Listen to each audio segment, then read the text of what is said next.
देखिए, सबसे पहले तो मैं आपके चैनल के माध्यम से ये कहना चाहूँगा, जो सत्कार योग पवित्र श्री गुरु ग्रंथ साहब जी के पावन अंगों की जो बेदबी की गई, बहुत ही मंदभागी घटना है। जिसने भी ऐसा किया है, डेरा सच्चा सौदा इसकी घोर निंदा करता है।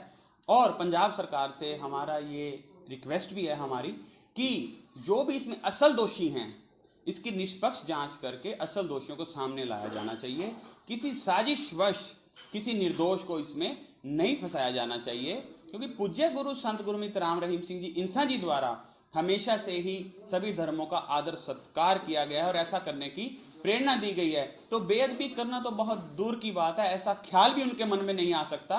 और बेअदबी करवाने में डेरा सच्चा सौदा का, डेरा सच्चा सौदा के किसी भी श्रद्धालु का या पूज्य गुरु संत गुरमीत राम रहीम सिंह जी इंसान जी का किसी प्रकार का कोई भी हाथ नहीं है। और आपको मैं बताऊं कि जब सन 2015 में यह मंदभागी घटना हुई और एसआईटी स्टेट ऑफ पंजाब की एसआईटी द्वारा इसमें जांच स्टार्ट की गई, उसके कुछ समय बाद ही स्टेट ऑफ पंजाब ने ही खुद से एक नोटिफिकेशन जारी किया और उसमें यह कहा कि इस केस की जांच किसी इंडिपेंडेंट एजेंसी द्वारा, सीबीआई द्वारा ये जांच की जानी चाहिए। तो उसके बाद ये सीबीआई ने अपने हैंडओवर ली जांच, और सीबीआई ने इस केस की पूरी साइंटिफिक तरीके से जांच की, साइंटिफिक तरीके से, जिसमें कि लाइट डिटेक्शन टेस्ट हुए।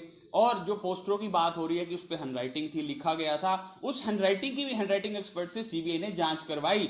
इस तरह की बहुत सी साइंटिफिक जांच सीबीआई द्वारा की गई। जब ये जांच का आया, जांच सामने आई, तो सीबीआई ने इस जांच में ये पाया कि बेअदबी करवाने में डेरा सच्चा सौदा का या पूज्य गुरु जी का या डेरा सच्चा सौदा के किसी भी सदस्य का, किसी भी श्रद्धालु का कोई भी हाथ नहीं है। उसके बाद ही सीबीआई ने एक closure report CBI court Mohali में दायर कर दी और उसमें यह स्पष्ट किया कि बेअदबी करवाने में डेरा सच्चा सौदा या इसके किसी भी सदस्य का कोई भी हाथ नहीं है।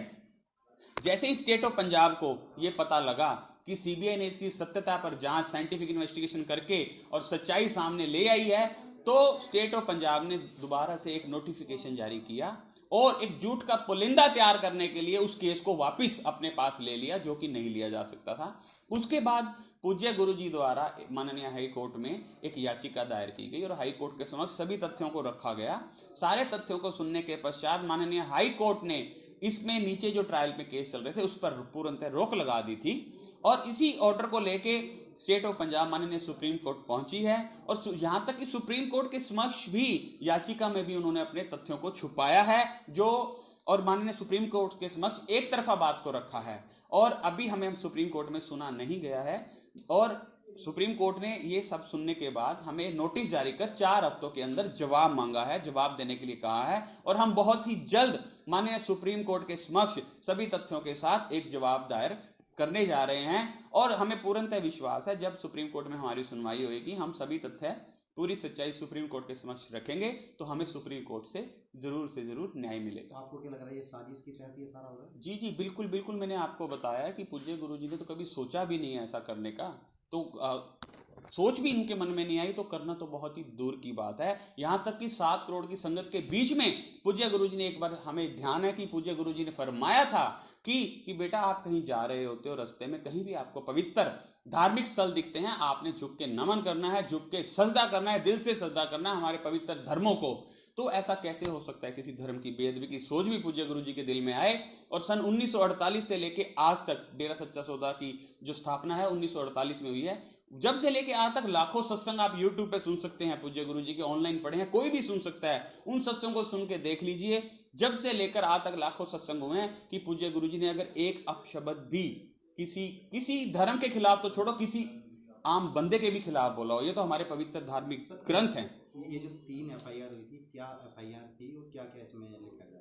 देखिए, ये 3 FIR थी जो बरगाड़ी में वहाँ जो पवित्र श्री गुरु ग्रंथ साहब जी के पावन अंगों को बिखेरा गया, पोस्टरों पे जो लैंग्वेज लिखी गई, ये इस तरह की 3 FIR अलग अलग हुई थी वहाँ पर। उसी को लेके ये केस चल रहा है और ये चंडीगढ़ डिस्ट्रिक्ट कोर्ट में ट्रायल चल रहा है। और सर, जिस तरह से अब इस मामले को लेकर क्या बाबा जी को पंजाब लाया सकता है या किस तरह से वो जांच में शामिल हो सकते हैं? देखिए, पूज्य गुरु जी ने पहले भी इसमें जांच में सहयोग दिया है। माननीय हाई कोर्ट ने स्टेट ऑफ पंजाब को ऑलरेडी इन केसों में डायरेक्शन दी हुई है कि अगर आपको कोई भी जांच करनी है, कोई पूछताछ करनी है, तो आप रोहतक की सुनारिया जेल में जाके कर सकते हैं।